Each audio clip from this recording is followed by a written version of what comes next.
Hey everybody, and welcome back to the Whittle's Read. Today I wanted to talk about the books that proved me wrong. The books that I really thought I wasn't going to enjoy and then completely surpassed my expectations. And I want to talk about this just because I do think that is one of the best feelings in reading, when a book really just comes along out of nowhere and surprises you. So I just wanted to talk about a few of those. The first book I want to talk about is Looking for Alibrandi by Melina Marchetta. It is really considered a modern Australian classic. It came out in the 90s. It was written by Melina Marchetta when she was in her 20s, and it talks about the struggles of a teenage girl in her final years of high school in Sydney. It's a book that a lot of Australian teenagers read in high school, but seeing as I didn't go to high school here, I kind of missed out on it. And it's one of V's favourite books, and I wanted to read it because I knew it was one of her favourites, and I wanted to understand her better, and I thought reading that book could help with that. This was very early on in our relationship, 2, maybe 3 years ago. And I'm really glad that I did, because I read it not really having a lot of expectations. I thought I would enjoy it, but it was more just to feel like to catch up on something that everyone else knew about and I didn't, but I wasn't expecting anything great. And it really did surprise me.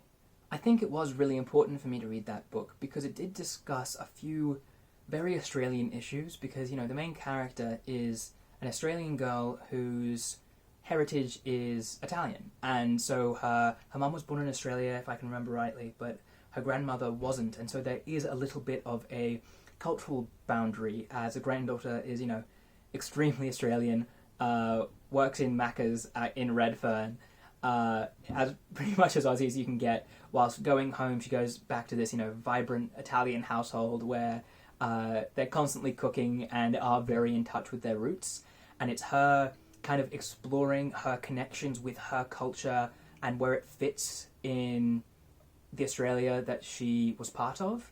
And it was such an interesting book, and even though it was surrounding younger characters, and that, like, books surrounding younger characters are books I don't often read, it dealt with some extremely serious issues in a very elegant way. One of the issues addressed is, you know, that whole issue of cultural divide, which is a very common theme in Australia, because Australia's had multiple waves of immigration since the 1800s. You know, my grandfather was Scottish and came here in the 40s, and, you know, V is a first-generation Australian. So this issue of trying to find the connection with your own culture whilst being true to the culture you've been born into is an issue that a lot of Australians do have to handle, and this book really handled it elegantly. It also talks about mental health issues and suicide, and does so in a way that doesn't glorify it, it doesn't romanticize it. It takes it as seriously as it needs to, but it's just told very well and very sympathetically. And there are more and more issues like this, and one of the things I loved, this is getting a little bit into spoiler territory, is that there was a romance which was so well done. I normally do not read books which have massive romances where the romance is kind of the centre of the plot, whilst this one does have a pretty central romance. And it did not feel forced whatsoever. It felt like a completely natural progression. And one of my favourite parts, this is the spoiler, is that in the end, it didn't work out. They didn't end up together. They were teenagers and they dated and they had a fun time, but then they just had too many differences and that was it. And it was just so real and so refreshing to read a romance that doesn't feel it needs to force a direction or an ending or even a start. It's just, it felt like such a real portrayal of what it is to be that girl. And I know that, you know, it was a book that V really identified with, and so reading it did make me feel a lot closer to her. And it was really one of the first books I read that I knew she loved, and it's become a thing I love to do now. I love to read books together with her, or the books that she's loved. because I feel I understand him more. I think you can understand people very well from the literature they read. Yeah. Book 2. This one I've talked about a lot on the channel. It's kind of a lot to do with why I started the channel, and that's this one, Don Quixote by Miguel de Cervantes. The reason I wasn't expecting to love it is because I had a really bad run-in with a few classics in a row, and this is not only a classic but an enormous one, so I thought this was going to be a task. I thought this was going to be something I would struggle to find joy in, and it was completely the opposite. Whilst it is a classic, and there is a lot of it, so it's as hard to get through as any massive book, it wasn't a trial. It was enjoyable. It was funny. It was light. It was something I really enjoyed reading, and I'm now glad I've read after the fact. And it's just, I guess the surprise was in its total lack of stuffiness. It is just so often recommended as a classic, and often classics like that seem very pretentious, and this book couldn't be anything but. Whilst it is a brilliant example of classical literature, people talk about it as the first novel ever written. It's very true to what it is, and it's just trying to tell a story. It's not trying to be some epic tale. It's just trying to do its characters justice and do the story justice, and in doing so becomes a legend, which is honestly a good analogy for the characters themselves, just trying to stick to what they're trying to do and not really caring what comes of it. And yeah, it is probably of a true classic from this kind of era. This came out in 1605, the first part at least. I've never read a book of that era which was so pleasurable to read, and I don't know if I will again, but it's really reinvigorated my want to read more classics, because it's something I've really wanted to do for a long time. I've got a few classics ready to go, but after reading a few that just really dragged me down, I just wanted to give them a break for a long while, and then this came along and really just kind of reinvigorated that want to read more classical literature. And I'm really glad it did it. It did me a service, to be honest, and not only was it enjoyable reading, it was... Oh, I just realised I haven't been holding it on camera the whole time. Here we go. Don Quixote. Yeah, it's... If I had to say, if you want to read some proper classical literature, a book that people really do hold up as a classic, and it's one of the best books of all time, even just to say you have, this is a great one to read, because it won't bore you to death, especially this translation. I do not give enough credit to Edith Grossman, who did a fantastic job in translating this book. I won't go too much more into this, because I talked about it for way too long in my August wrap-up, so if you want to see more about this book, I talk about it for like 10 minutes over on that video, so I'll add a card here for that. The next book, Normal People by Sally Rooney. This is probably the most important book on this list, because not only it was probably the book that I was least looking forward to and most surprised by. It has become one of my favourite books I have ever read, after being a book I really did read on a whim. V read it and really enjoyed it, and she thought I could potentially enjoy it. It was her recommendation, and if it weren't for her, I wouldn't have.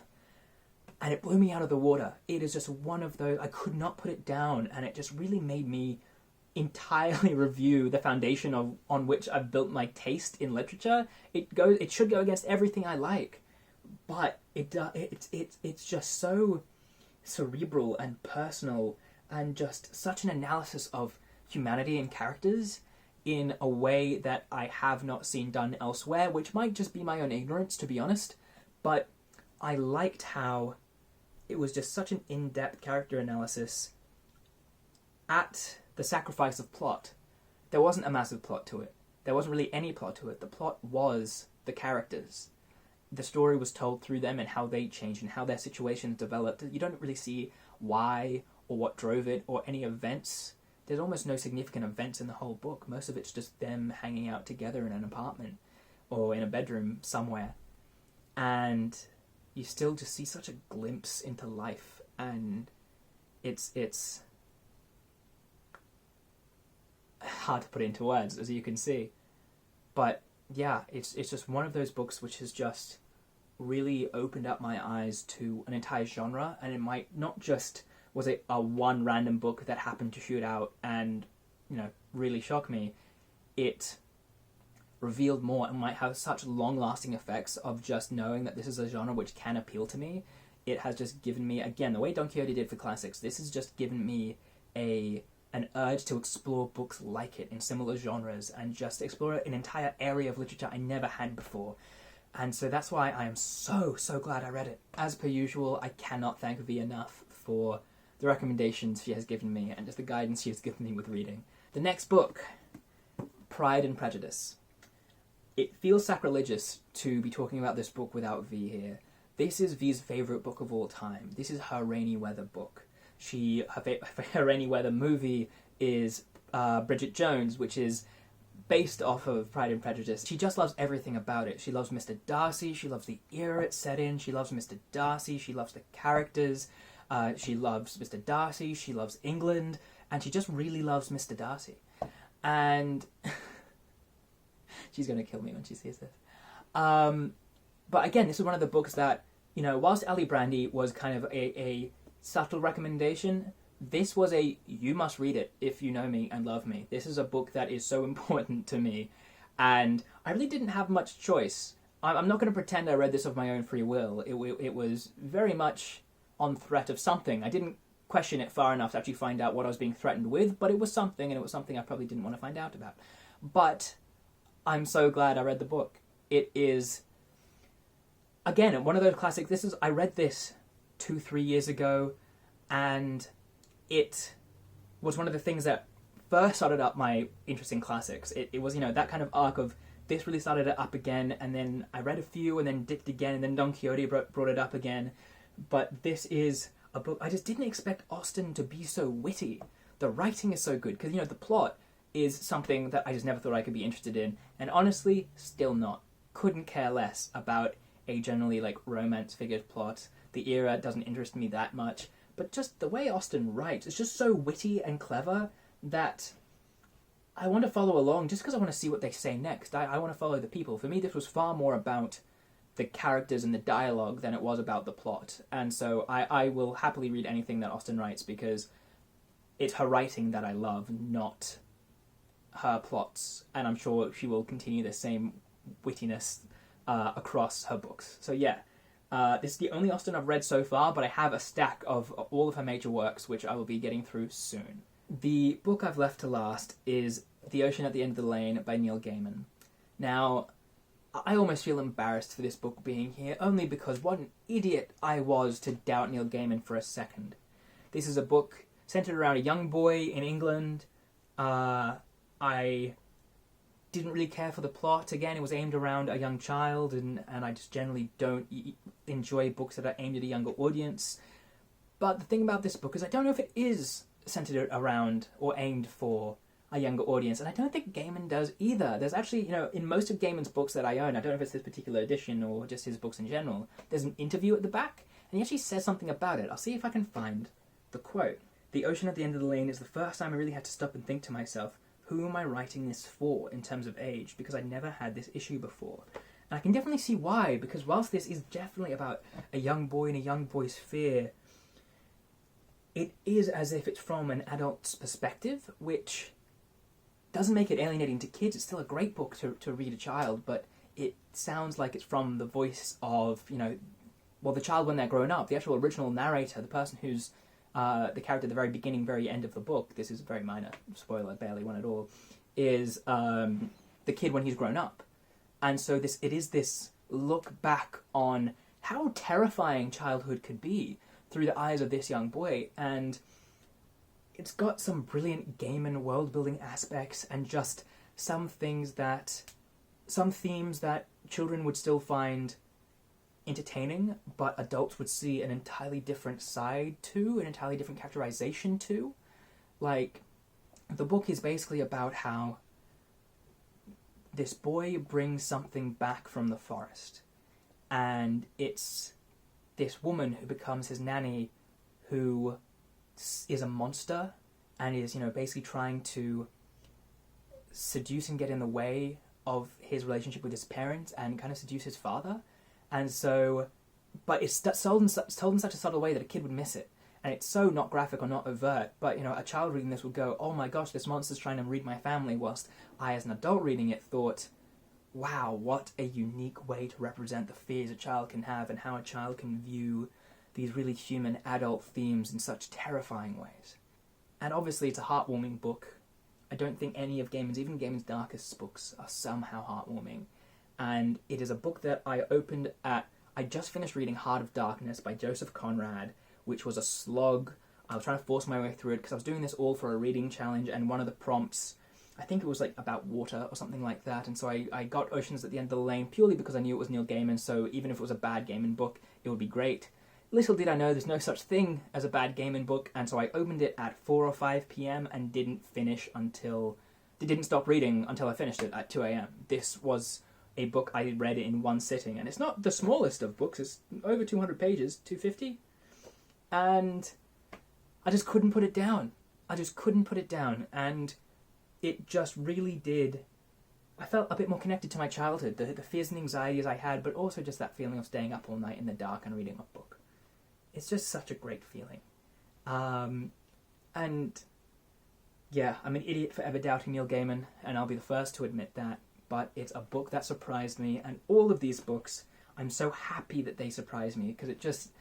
So having surprises in the world is always a great thing, and when they come from unexpected places and just give you such joy, it's just a great thing, especially because now I can display these on, my shelf, and I can point to them as times I was wrong, and it's giving me more and more motivation every time I read a book that does surprise me like this. I want to take more recommendations, I want to widen my scope when it comes to reading. I've talked about in this channel throughout the videos about how I am widening my scope with what I'm reading, and these books are why. These books that I never expected to like, that I never would have read in 1,000 years, that just swept me away and have just really changed my relationship with reading. And so I will thank you all very much for watching, and I will recommend all of these books, and I'd love for you guys to comment books that surprised you, books you didn't expect to be as good as they were, and maybe I'll read a few of those. Thanks guys, please like, comment and subscribe if you want to, and I'll see you in the next one. Bye.